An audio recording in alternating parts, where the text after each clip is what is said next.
Hi, everybody. This is Jeff Saltzman from Org Vitality, and welcome to our webinar, Top 10 Trends and Surveys Navigating Today's Changing Landscape.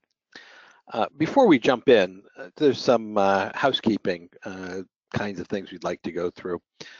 First off, we will be taking questions.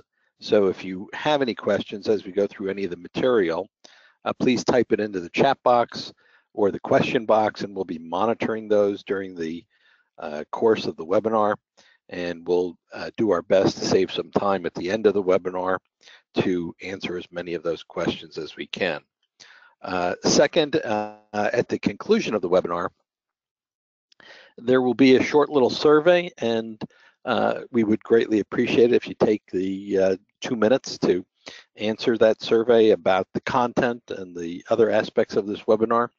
This is a new topic for us in terms of the content, and so we eagerly look forward to any feedback you'd care to give us in terms of how to improve on the contents of the webinar. Third, those of you who are looking for handouts at the conclusion of the webinar, we will be providing a set of the overheads for you to follow up on. So don't feel you have to scribble down, every little thing that you see on the various slides. So with that, let me sort of kick things off here. Today, we're really going to talk about some trends that we're seeing in the employee survey landscape. Right? Some of the changes we see are positive. Some are more hype than real, and some have great potential, but as yet do not have the necessary support structures around them for the organization to benefit from them. So for instance, it's like inventing an electric car. It's a great invention, but you don't have any charging stations around the country available to replenish the car's energy. So as soon as you take this new electric car you have on a road trip, you're going to run into some problems. Will these issues be resolved? These new technology issues be resolved over time? Yes, of course they will be, but they won't resolve themselves by themselves. They're going to require effort and thoughtful solutions to be applied. We're going to talk about how we think about these things, both logically, methodically, and scientifically. And with that, let me begin the introductions of who the presenters are today. First off, I'm Jeff Saltzman. As I mentioned, I'm the founding partner and the CEO of Org Vitality. Hi there, I'm Victoria Hendrickson. I'm a partner and vice president at Org Vitality. Which brings it to me. I'm Scott Brooks. I'm also a partner and vice president of OV. So there's a question that often comes up as we talk to our clients, and here's one example of something that was relatively recent. Somebody came in and said, we need to shift from an annual to a quarterly survey. And we said, great, let's do it. Oh yeah, why, by the way? What are you thinking? What are you looking to do? It's like, well, the top leaders didn't pay attention last time. So, you step back and you think about this. This was a real conversation, and there wasn't a really good question to the why. And certainly there's the thought that goes through your head is like, okay, they didn't pay attention last time. Why is moving to 4 times a year instead of once a year going to suddenly change that? So it's a good question. In fact, one of the probably most common things we hear today is we need to shift to continuous listening. And our response tend to be, great, let's do it. But again, why? Why are you doing this? And the response we may get are things like, well, other metrics are continuous, like whether it's our finance or whether it's our sales or whatever it might be. So the survey should be continuous too. And the question for us is not how often you measure, but rather the validity and reliability of the measurement. So validity is whether the measure actually measures what it purports to measure, right? And reliability is whether the measure is repeatable in some fashion, right? So here's a couple of examples. If you wanted to measure where the organization was on a specific event, say, what's causing increases in turnover in a particular plant, or say there was a threat to an organization, potentially a unionization drive, and you simply opened a survey to listen to what people were saying in a continuous fashion, it would be questionable whether your measure was accurately determining the causes of those events. Because people, it wouldn't be a structured survey, it would just be, what would be on people's minds. Similarly, the variable, the n sizes of a continuous listening process and the lack of randomness to the data stream would make reliability or repeatability of the measure questionable. Just because you use a thermometer to measure a fever in a person, would you also use a thermometer to measure if you needed a haircut? You got to have the right tool for the right job. Are there appropriate places for continuous listening? Certainly. And we're going to be covering those as we go through today's webinar. All right, and one last example. This is one we get a lot. We hear people say we need to shift to on-demand surveys, and similar to the previous examples, we start with great. Let's jump in. Why are we making this change? What's the purpose here? And this is one we hear a lot. We say, those millennials, they're so into all their technology. We've got to fit their needs. We have to cater to them, and change our survey structure based on that in order to get good feedback. And here again, we kind of pause and say, now there's a pretty widespread assumption that millennials as a general population bring very different needs to the workplace. And it's definitely true that millennials have grown up in a new reality and that there are a whole lot of them in the workforce. But in a way, that's not all that different from any generation growing up in what was at that time a new reality and being the new kids on the block. These younger or early career people probably have different kinds of support needs, but of all the things to spin your HR strategy, your survey program, your survey cadence around, this probably isn't it. Millennials, just like everyone else, mostly want to know that their feedback is heard and that their feedback is incorporated into action or improvement plans that are really going to make a difference. So, your survey frequency, more than anything, should match your cadence of taking in and acting on feedback rather than the kinds of technology or user experience people assume millennials are looking for. So let's take a step back and take a look at today's survey landscapes. What are the kinds of new technologies we're hearing about? And before we really get into it, let me first say there's an overarching principle that needs to be applied to all of these new technologies. And the overarching principle is to focus first on the end goal. What are you trying to achieve? And then choose the right technology for those things that you're trying to achieve, surrounding that technology with the correct processes to roll it out in the organization as well. So first, let's talk about continuous listening and always-on data collection. And this is really a collection of techniques. It's not one technique, it's a collection that can serve many purposes.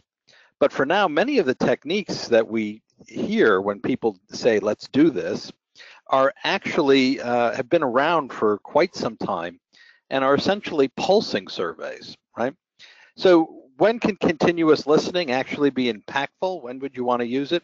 There seems to be really four different kinds of continuous listening or always-on data collection. One is sort of fingers on the pulse, which is the most active form of listening, where organizations constantly push out questions to employees on a weekly, monthly, or even a daily schedule. These short surveys ask some version of the basic questions, what are employees thinking right now? The second kind of continuous listening or always on is competence surveys. And these are done as an organization approaches a significant event, such as a product launch, an organizational transition, and are used to anticipate problems or to predict some outcome. The third kind are event-triggered assessments, and these are given to specific employees to evaluate processes, maybe something like onboarding or individual decisions, something like voluntary terminations, or individual experiences such as an accident in a plant, something of that sort. And the fourth kind are experience evaluations, and these are narrowly focused to evaluate the organization's effort. They typically focus on a particular event or strategy, ranging from things like a merger to a very small or transactional kind of experience, like contacting the help desk if you're having IT issues. Okay. Our next set of trends that we're going to be looking at here are really about how we approach the data And when we talk about deep learning, natural language processing, and text analytics, the underlying theme here is that our technology is so much more advanced. There is so much we can do here. The possibilities are really endless. When we think about deep learning and AI, here we're really allowing a machine to study complex data sets to find relationships we didn't know to look for. And in that way, really push the boundaries of the kinds of insights we can get from our data. When we think about things like NLP and other kinds of machine learning, these allow us to study qualitative data in a much more scalable way and keep up with the voice of employees in large, global, complex organizations in a way that we just can't do alone. Yeah, and so there's another clump of survey landscape trends that have to do, in a way, with collecting data without actually collecting the data, at least not via a survey. You've got organizational network analysis, which studies the connections between people and sometimes can look at email records to figure out how people talk to one another and who gets talked to the most, or social media scraping, which has a richer history in customer survey work, where you look at and you try to evaluate the sentiment or tone of what employees are thinking about based on what they might post online. And wearables, certainly, or if you happen to work for Wisconsin tech company 3 Square Market, implantables, which is the scary future. These are things that might passively gather data of employee comings or goings, or tone or volume of conversations even, or other kinds of environmental variables. And all of this is the deal. It's like, can we get data and answer our questions without actually having a survey? And it's certainly an intriguing and set of possibilities. And all of these things kind of tie together in big data, where there is the sort of premise or the hope that if we have enough connected data, we'll be able to find the answers of how things work, or more specifically, people analytics is sort of the application of all of this within the HR function. Now, stepping back from this, there's sort of this implied sort of sensationalist idea that the traditional employee surveys are dead. This may be true, but let's step back and really think about what this means and how we go about doing things. So, all of the things that we just talked about briefly there, you'll notice they were all about process. They were all about data collection. They were all about how mechanically, how are you going to collect the data? So let's take a step back and let's talk about science versus technology, or science in support of technology, and technology in support of science.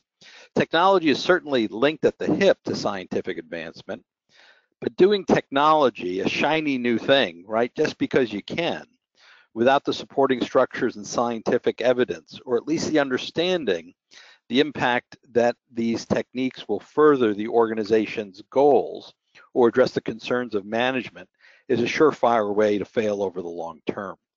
Many of the survey advances we're seeing, such as continuous listening or AI or deep learning, have yet to be shown to advance organization effectiveness. They may not, or at least not yet. But large-scale implementation, when the stakes are so high, is a questionable path to go down. They sound great, they may be great, but where's the evidence? It's only when technology is linked to strategy and action and supported by a scientific research paradigm that its full potential is going to be realized. Doing something because it sounds cool is really not a carefully considered position. So how do we work all of this? Well, rather than just look at this green circle, we like to look at 3 circles, right? The strategy, which is defining what's the need of the organization. Your need might not be just to passively listen, but to actually actively ask about something different, something strategic, something that makes you unique, something that keeps executives awake at night. There is, in fact, the green circle, all the collection of the data, or the management and the sharing of the results and the information. But really what we're also driving to is action. What's the efforts to make change? So not just in the green circle, we need to absolutely consider, are we pursuing the meaningful targets? And are we doing something different? Are we creating change? So clearly, there's a real challenge in front of all of us. The technological possibilities are endless, but they represent a bit of a black box. When we don't clearly know how things like AI work, there can be a lot of downsides and implications that we run into. So that leaves survey professionals like all of us between a rock and a hard place. We absolutely want a rigorous survey that will stand up to scientific principles, but we also need to respond to leadership desires of changing it up, keeping up with market shifts, and having a good, unique survey program. So as we think about how we're to move forward in this position, we want to start with the end in mind and consider how we're going to define success. Do you feel your survey program is going to be evaluated by whether it's keeping up with trends? Do you think your choices will be evaluated by mechanics, the quality of data, or by the kind of action it drives? With these in mind, we're going to start by moving into 10 principles that we use to create strategic surveys. We're going to talk about each one and talk about how you can use these principles to navigate the changing survey landscape and to create the perfect survey program for your organization. The first one we hear quite a bit is, or the first one we like to start with is first start with the organizational goals and leadership concerns. And a question would be, if a CEO could snap his or her fingers and have everyone together focused on improving one thing, what would it be? And unfortunately, it's quite common if we're talking to survey team members internal to an organization. When we get to this point in the process, they're not able to answer this question. And if the team is not sure what is strategically important to the organization, how can they measure what's important from both a content and a process standpoint for that organization? And there's a piece of advice that goes along with this.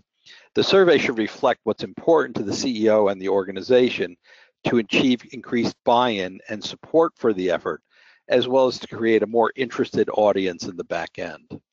And this plays into the next real principle that we use, which is to be strategic is to be unique.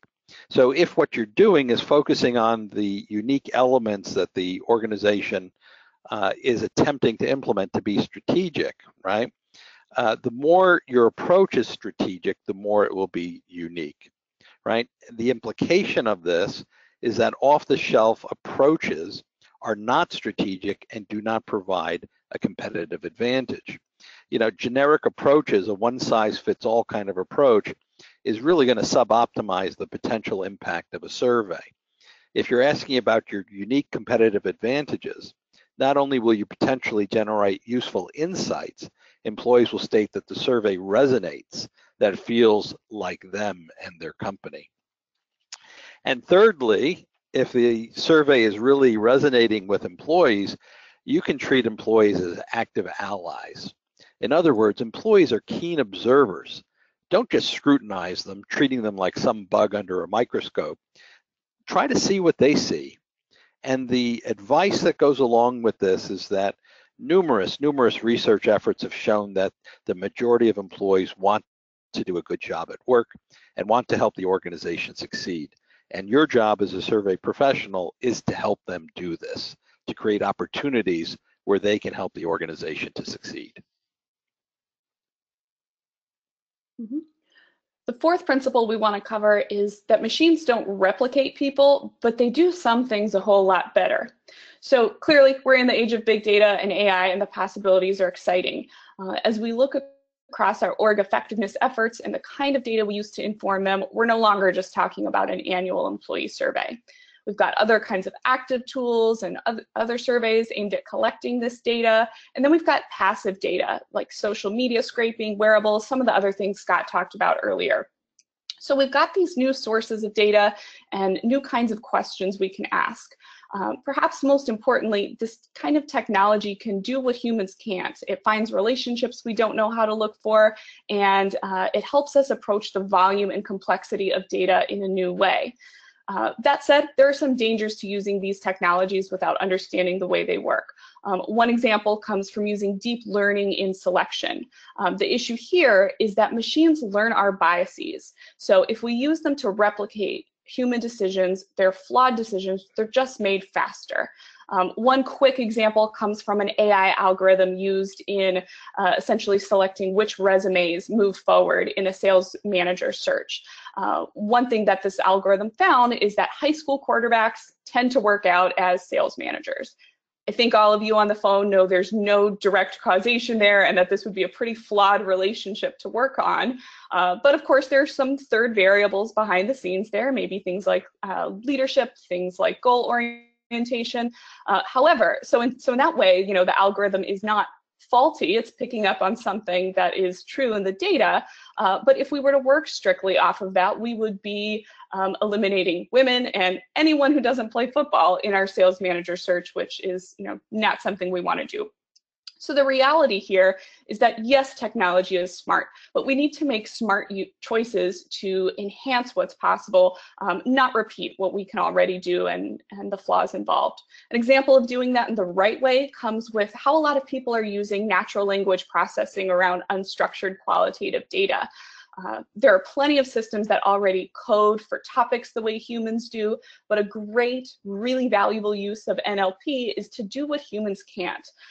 NLP's biggest value is identifying relationships that we don't know how to look for, things like co-occurrence of themes or co-occurrence of themes across different segments of employees. Other algorithmic solutions are great for identifying things like usefulness or sentiment, basically different kinds of feedback that we humans cannot code at scale. So these are some things we might want to consider with AI, but we also want to look at how different pieces of data work together. So our fifth principle here is to integrate your survey data with other kinds of data. Most of you here are probably here thinking about employee surveys, and generally what comes to mind is a traditional census survey. I'm going to go out on a limb though and guess that most of you survey your employees in multiple ways. So whether you do onboarding surveys, exit surveys, 360s, experience evaluations, or even if you look at non-survey data, things like linkage metrics, certain HRIS variables, you can learn a whole lot more about these data sources by connecting them. And the insights you get from connecting them are, better than the sum of each of its parts. So as an example for this one, think about exit surveys. Most people tend to use them strictly to understand why people say they're leaving a company, and that can be useful. Don't want to downplay that. But what we like to do is we like to connect those exit survey results to the latest cycle of an employee survey. And by doing that, we can see how employees who ended up quitting answer that survey differently than the people who stayed.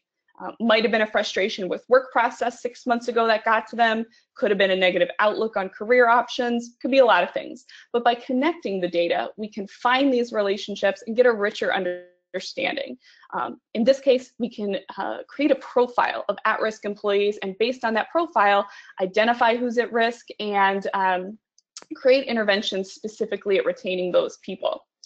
So if we look at all of our data this way, we've got a lot of options throughout the calendar year. Without having an always-on open survey, it's still possible to connect these data sources in a cadence that allows us insight into different opinions and experiences at different parts of your business cycle. So, our advice here is that next time a leader comes in with a new survey request and gets you started on that, think about what's really behind their request and the question they're asking you. Then look at the data you've already got. It's very possible the answers to their questions are available and can definitely be found through what you already have in the combinations of data that exist. And that brings us to number 6 on our list, integrate your survey efforts with other change efforts. We just talked about thinking about our data in a holistic and integrated kind of way. It's exactly the same thing with action planning. So we're seeing a whole lot of development around action planning technology. And don't want to downplay that. These tools can be really helpful to remind us all of our good intentions and to provide helpful frameworks around what a good action plan is. That said, these kinds of tools don't alone drive meaningful action planning efforts.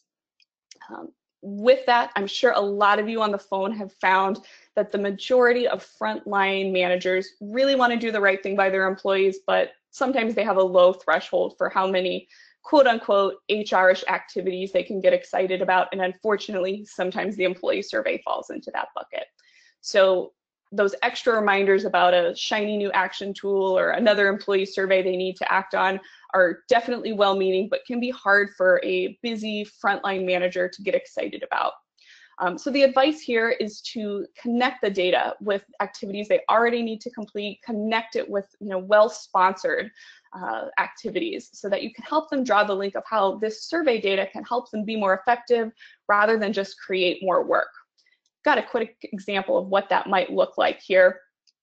This is a sort of month-by-month look at what you might do with this survey throughout the year. If you roll out data in January, focus on particular segments earlier in the year, and then feed strategic planning late in the year and do some linkage with this data. All have different purposes and all have different implications. So following up on this, quick question: how many folks out there on the line have more data at your fingertips than you know what to do with? Whether that's data about your job, data from your bank, data or your investment accounts, data from your Fitbit. It turns out that you might intensely pay attention only to the information channel that you care most about, whether that's your insulin level or your child's school or your organization's safety record. Quick sort of side note, who thinks, and this is a rhetorical question, but who thinks that having a Fitbit helps you lose weight? Who's actually looked at the research? And in the way that Jeff was talking about science and technology, actually, there's research out there that suggests that having a Fitbit in a controlled group where you have another group that doesn't have the Fitbit, randomly selected, the way science does, Fitbits actually have you lose less weight than more traditional methods. Why? It's because once it starts to bin, the activity tracker starts to recognize that you've hit a 10,000 steps or celebrate something, you say, oh, cool, I deserve a cookie. And that's one of the things that tends to happen. So the logic of the technology and the logic of the situation doesn't always translate into actual improvement. And so there is a truth, there is an old adage that says what gets measured gets done, but the truth of this is that that's out of date for an information saturated workplace. And in fact, the rare commodity is not data, but attention. And the ability to not just have attention, but to compel people towards action. And so the implication here for anything that you do with a survey is designed for capturing the attention and compelling the action of people and not for pushing data. And related to that, we say, well, whose attention is going to be captured and who's going to be creating the action? And so our step 8 says that action requires assignments. And so for a survey, you might carve up who gets assignments into a few categories. And typically we talk about things like what's on this page here, where you have executive leaders who might charter big change from the top. And they cannot abdicate this responsibility. Or down at the lowest level, we might have line managers who create grassroots change in work groups throughout the whole organization. Or in the middle, we might have HR business partners or other centralized functions like quality councils or diversity groups who are working on programs and efforts that move across an organization and create a system that helps to drive change. Now, you might have exactly these kinds of people acting in your employee survey work, or you might have some other mix of assignments teed up. But the important thing, and more important than mechanics, is that you have set up people that are ready and interested to act. Sort of a corollary to one of the things that Victoria said is, when have you found managers excited to have another portal with more data that they can go and do something with? Sometimes they're not always excited to act. And so our implication here is design with change agents in mind and create explicit assignments. And as this unfolds, you're going to find that rhythms matter. Now, there is a fun sort of parallel to do when you look at organizational improvement. There are complementary lessons from research on personal improvement. So did you happen to know that New Year's resolutions are 10 times more likely to succeed than comparable resolutions made at other times of the year? So it's true. The exact mechanics of weight loss or retirement savings, quitting smoking, or keeping the house clean, they don't work as well at other times of the year as those same commitments made at New Year's. So why is this? Well, social support. Other people are making New Year's resolutions at the same time. There is a cultural vibe to refresh. And this is related to commitments made at milestones. And your birthday also kind of works. Or some of the basic goal setting activities and rhythms and science that New Year's resolutions fit with. It matters. Now, we're not advocating necessarily to do a survey once a year like a New Year's resolution, but this is a lesson that we can draw upon, that whether surveys or other kinds of improvement activities are annual or on some other schedule, you should focus on the rhythms of commitment and action first, and not the rhythms of measurement. And so the implication here is designed for these rhythms of action and not for the rhythms of the data, and that's where you should start. And so all of these points 1 through 9 bring us to point 10, which is tell the story. There's a meta message across all of these points so far. Whether you're working on number 1, what your executives might care most about, or number 2, what's unique to your organization's strategy or concern or the way it defines itself, or number 5, the data sources you have around that your organization values and wants to kind of connect together. All of these fit together to tell a unique story for your organization. So the point of all of this is that if you connect all 10 points, you should start to see a story, not just of surveys, but of your unique challenges, right? If you hold your survey program or your employee listening program up to the mirror, you should see your organization reflected in it.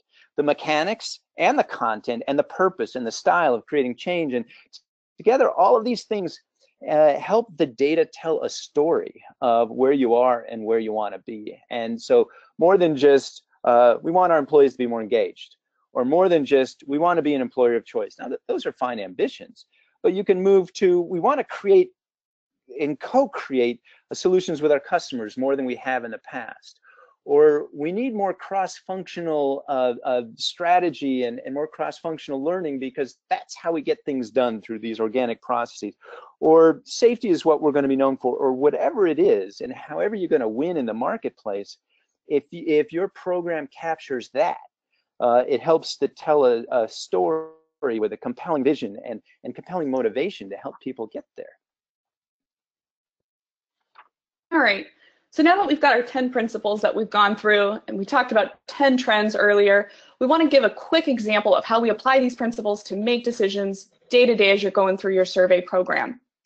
Earlier, we had a client ask us for quarterly pulses because they thought it might be the answer to help distracted leaders get around to action planning. Clearly, we didn't find that to be a good fit to their purpose, so we're going to have a similar request from this client. This client's also asking for quarterly pulses for a specific group. Similarly, we're going to dive in and say, all right, sounds good. Now, why are we going to do it this time? Here, the client has a different reason. This client's looking for quarterly pulses in specific groups that match their product development cycle, and they want to identify needs as their rhythms change throughout the year.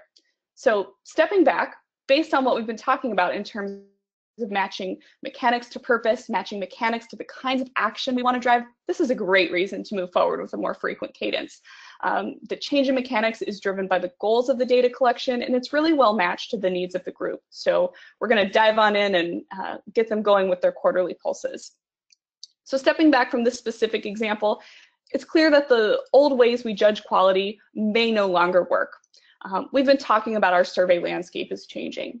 The defaults of what make a good survey won't always be true.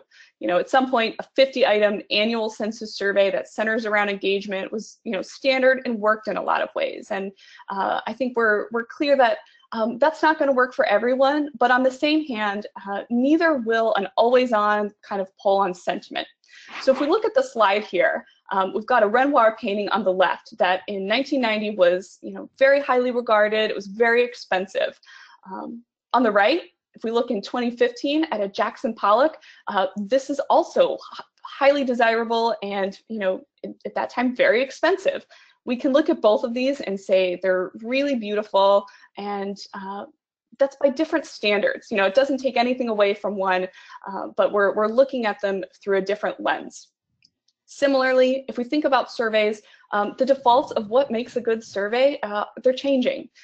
That said, the principles of what's a good quality survey remain the same. We want to stay connected to our business needs, and we want to stay connected to the science and driving good action as we move forward and consider new ways to get it done.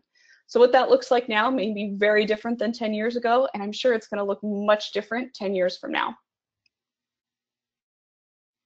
So let's take a step back and just begin to summarize some of all the different things that we've been covering in the session here. So, what do we know to be true, or what are we pretty sure is going to continue to be true?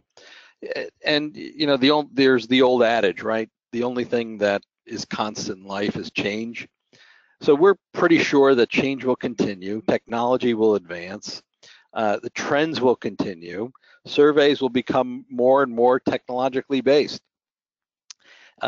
Consulting companies who supply survey services to clients are going to need to have stronger and stronger technological components in their work in order to remain competitive and to meet the needs of what their clients want. The media will continue to produce stories about shiny new things, whether it's continuous listening or scraping social media or other things that survey people internal to a company are going to have to respond to. The CEO is going to read the Wall Street Journal or Harvard Business Review or something of that sort, is going to call you up and say, how come we're not doing X or Y or Z? Because they will have just read about it in a glowing report in a magazine or a newspaper. And so there's going to be the need. The media will continue to talk about these things because it sort of sells. It sells their wares, and you're going to have to be able to respond to these shiny new things. So, how do you do that? How do you make the case as to whether or not they're things worth pursuing? Right. The first off is to judge the choices intelligently. Scientific scrutiny will continue to pay dividends. So rather than simply responding to the methodology, the question becomes, as Scott was showing in the three circles, how do you embed the methodology in the strategy that you're trying to pursue and the action you're trying to take? So conversations are going to benefit from a change in focus from tactics or the methodology, the mechanics of how do you collect the data to purpose and action. And, certainly I don't want to come across as a curmudgeon, right? But there are lots of cools and emerging possibilities out there. Grabbing them just because they're cool is not necessarily a positive approach to implementing new survey technologies.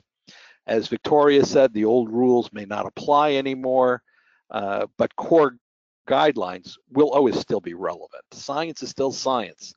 I think the quote that I like came up really interestingly recently is, you can have, science doesn't care, right, what you believe, because facts are facts, and the ice is still going to melt whether or not you believe global warming is actually happening, right?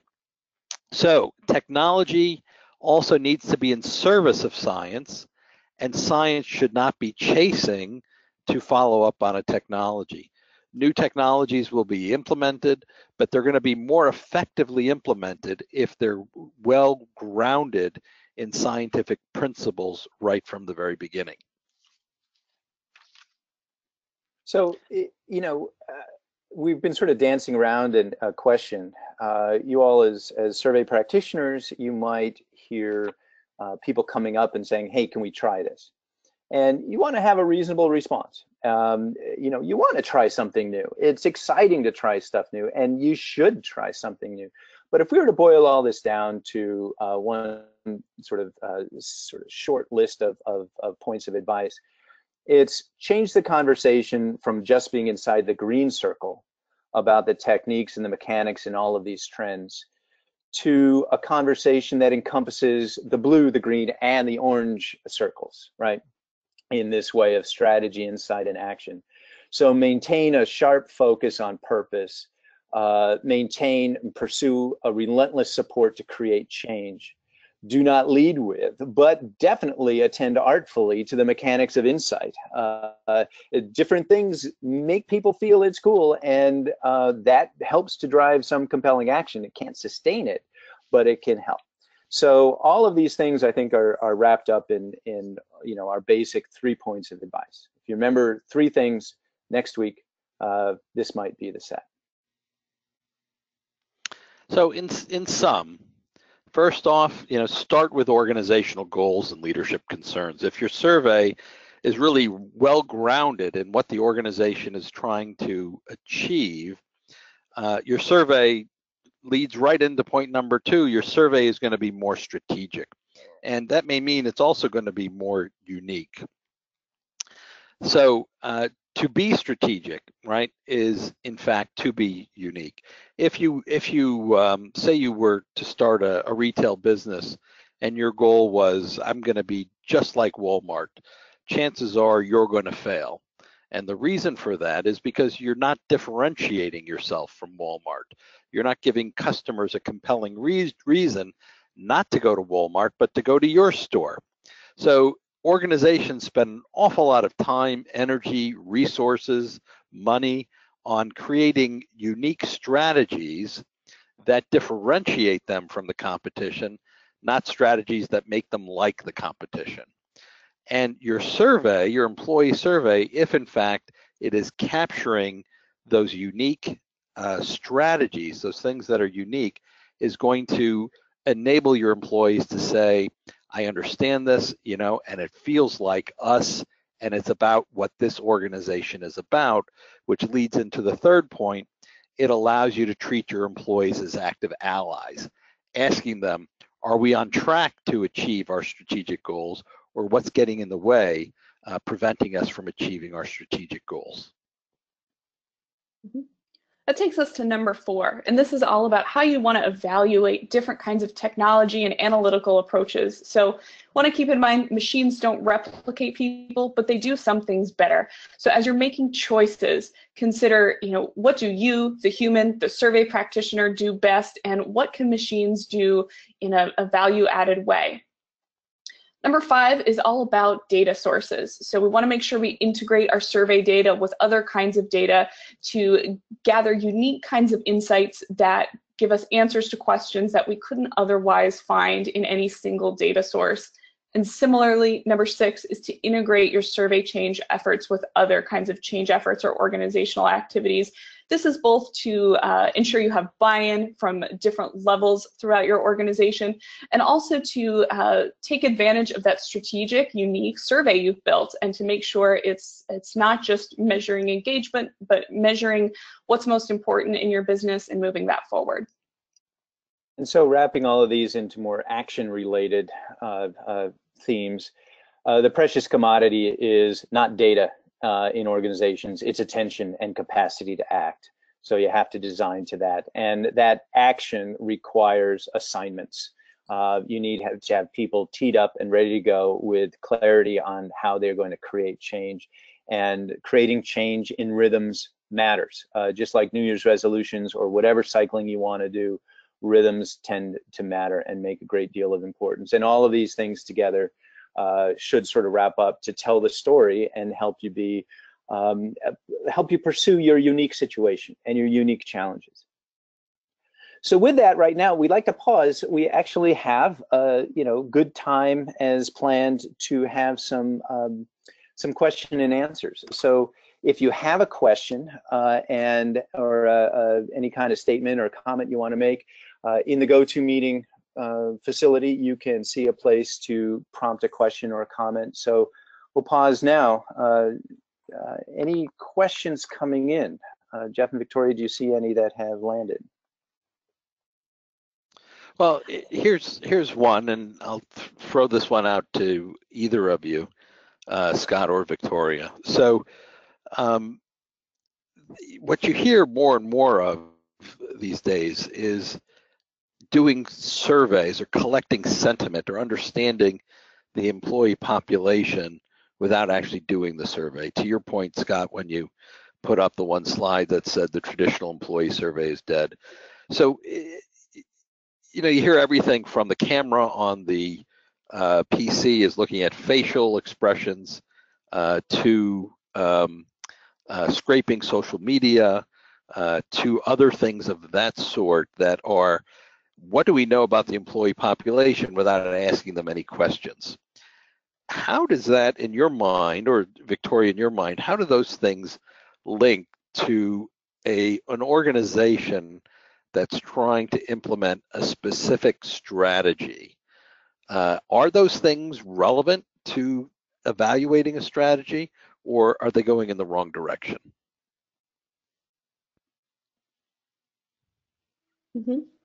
I can start and let Scott continue. So one thing that's interesting about your question, Jeff, is how does that work for an organization that's driving a specific strategy? And initially, I think it might be very limited. I think the idea of gathering sentiment, especially at different times throughout the year, can be interesting, especially to see responses to particular events. However, what it doesn't gather is what are employees on the ground seeing, and what are they seeing in regards to the strategy in particular. With the survey, we say it can be an extension of leadership vision. If there is something a leader needs to know from employees on the ground in order to make decisions and move things forward, by putting it on the survey, we can see across the organization what employees see. With this kind of passive data collection, you're a little bit at the mercy of what employees want to share. They might want to share about something about the cafeteria or their career or something that is not about the strategy. So you're a little limited in that way. It reminds me a little bit of, if you wanted to predict employee turnover, there's one item that is, well ahead of any other item or combinations of items in terms of being able to predict employee turnover, and that's asking the question, are you thinking of leaving, right? It's not a mystery, it's not a black box, it's a direct question, are you thinking of leaving? Likewise, if you wanted to predict something like customer repurchase intentions, the most predictive of something like that tends not to be employee engagement, for instance, but tends to be questions about the customer experience, such as, are customer issues resolved quickly, right? And so the history of the research that has been done on which items are most predictive of which outcomes suggests that direct questions about the topic you're trying to find out about are often the most predictive of that outcome. So then you take a step back and you say, okay, we're going to look at facial recognition of employees sitting in front of their PCs. Our strategy is to grow the company double by introducing new product lines. What does that really tell us about that? It's like several steps removed from any kind of direct connection with the strategy that you're trying to implement. Mm-hmm. You lose a little control of the conversation. And so if your goal is to create structured action in specific directions, then you need structured data to support that. And usually that's easier when you collect it yourself. But there's ways for all these things to work through. So Scott, here's a question for you. You talked about the precious commodity is attention and not data. Mm-hmm. What's the best way to get either a manager's attention or an employee's attention in terms of, here's the results, do something with it? Yeah, well, I think some of it is clear assignments, and you can set up various accountabilities underneath that. But in the way you were talking about, Jeff, starting with the organizational goals and leadership concerns, if top leaders don't care, then lower level managers are less likely to care. So there's this coming together of, yeah, it's great to work on what top leaders care about, because that's probably what the organization should be caring about. But that also gets them involved and helps them create more of a culture of accountability for lower level managers too. But to me, it all starts there and follows quickly with assignments. What kind of actions are you really asking people to do, and develop the rhythms and so forth. So It's not easy, but it's very doable. So here's a question for Victoria. Victoria, you talked about the use of artificial intelligence, robotics in terms of, for instance, comments and being able to analyze comments and the strength that they bring to the comment analysis table. If you take a step back, though, what is the state of the art in terms of using comments with an organization and getting an organization to take action on the comments themselves? Mm-hmm. That's a great question. So I think there are a couple of things. When we hand over comments to leadership in organizations, often, that set of leaders is so excited to dig in and they want to read every single comment, almost to the detriment of looking at those before they review the quantitative results. And we want to make sure that they're reviewing the comments in a way that adds to the quantitative results and is kind of filling out the bones and giving them color and context to maybe why a score is high or low, or it's changed, or it's really different in a particular area of an organization. So that's one first piece. A second piece is related to action. A lot of comments have really useful suggestions. When we ask employees for ideas of how to make things better, whether it's how to make it a better place to work, how to make things better for their customers, employees tend to have really good ideas. So often when leaders are determining their steps forward and what they're going to do with their survey data, we ask them to review the comments, one, to get a tone, but two, to look for, what are a couple stroke of the pen kinds of changes you can make based on these comments to show employees, I heard you and we're making changes based on your feedback.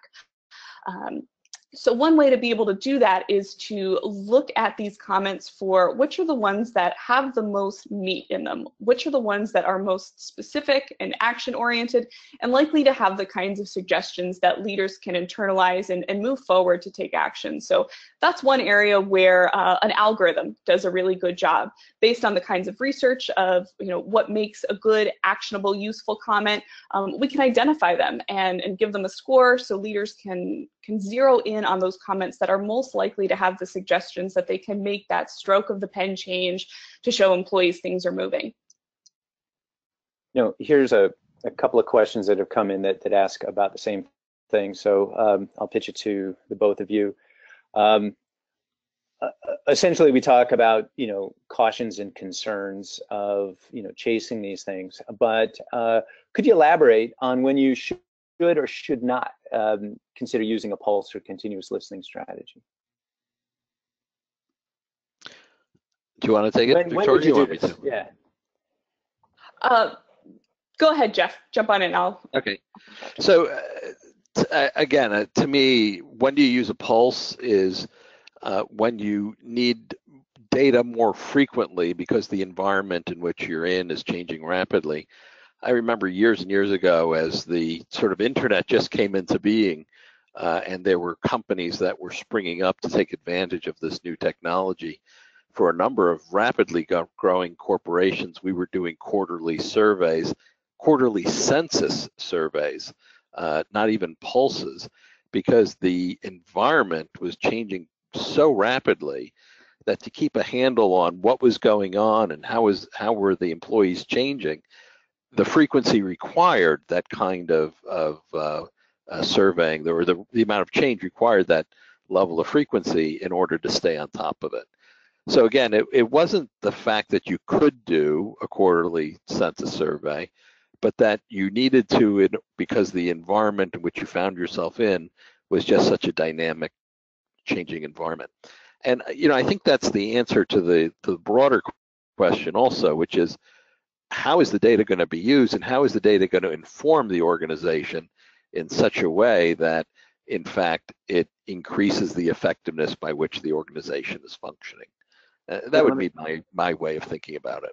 Let me tag on a couple of points to that. Is can you take action on a quarterly basis? Will there be action based on this new information? And do you have enough of a sense of focus to trim all the areas you might do to jumpstart the quarterly action. So big survey every quarter to everybody where there's no capacity to act and everybody's too busy anyway. That doesn't work. But one of the things that Jeff mentioned earlier was like a confidence survey. This is a little different than I think what a lot of people think about when they think about continuous listening. But if you are counting down to the whole company, let's say going public, or to a major product release or something like that, regular cadence of checking in saying, are you confident we're going to launch on time and on budget? If not, why not? And it's like that kind of a flow, to get even weekly information as you're counting down the months to something like that.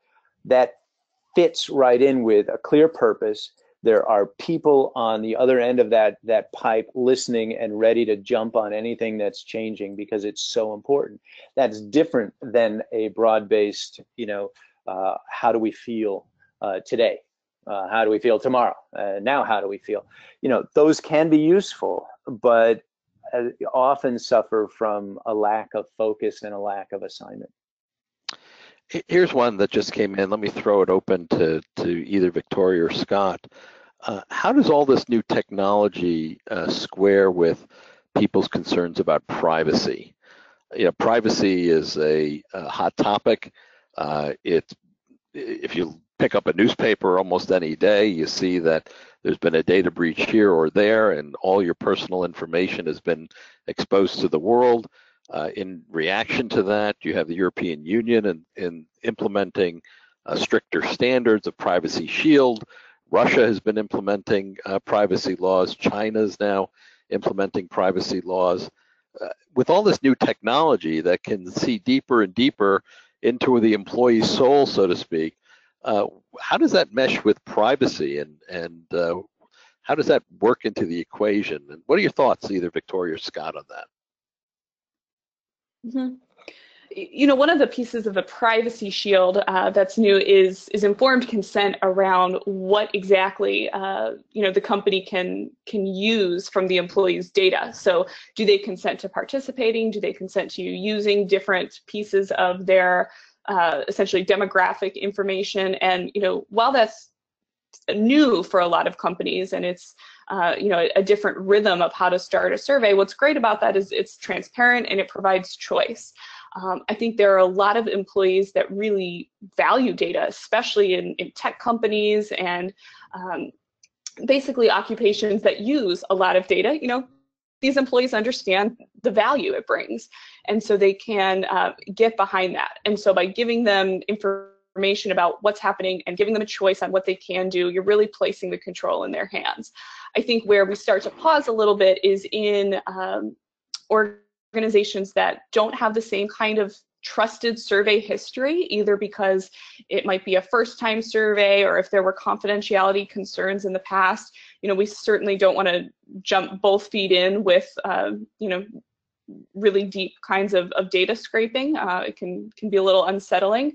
So in that case, we would want to start a little slower, build trust in the survey program, show that responses are confidential, lead to meaningful change, and then once there seems to be that comfort and all populations are on board, move forward with transparency. Okay, we're really just about out of time, so let me give both Scott and Victoria any closing words, anything you'd like to say in conclusion to the webinar. I'll start, and then Victoria can have the last word. I think if there's one piece of advice, it's like change the conversation from just to be about mechanics, which is where a lot of these trends seem to swim, into a conversation about making sure you're pursuing a meaningful strategic purpose and making sure you are setting up for compelling action, and incorporate all of that in the conversation first and then go to mechanics. Mm-hmm. And I'll really piggyback off of that and say this is all really exciting stuff. We certainly don't want to slow you down in any of this excitement. I think it's best to return to the business need, the action need, and then just make really conscious choices as you move forward with any of these new developments. And my final word is thank you all for coming. And as you exit the webinar, please take a minute to fill out our survey about the webinar itself. Thanks once again for being here. Goodbye. Bye-bye.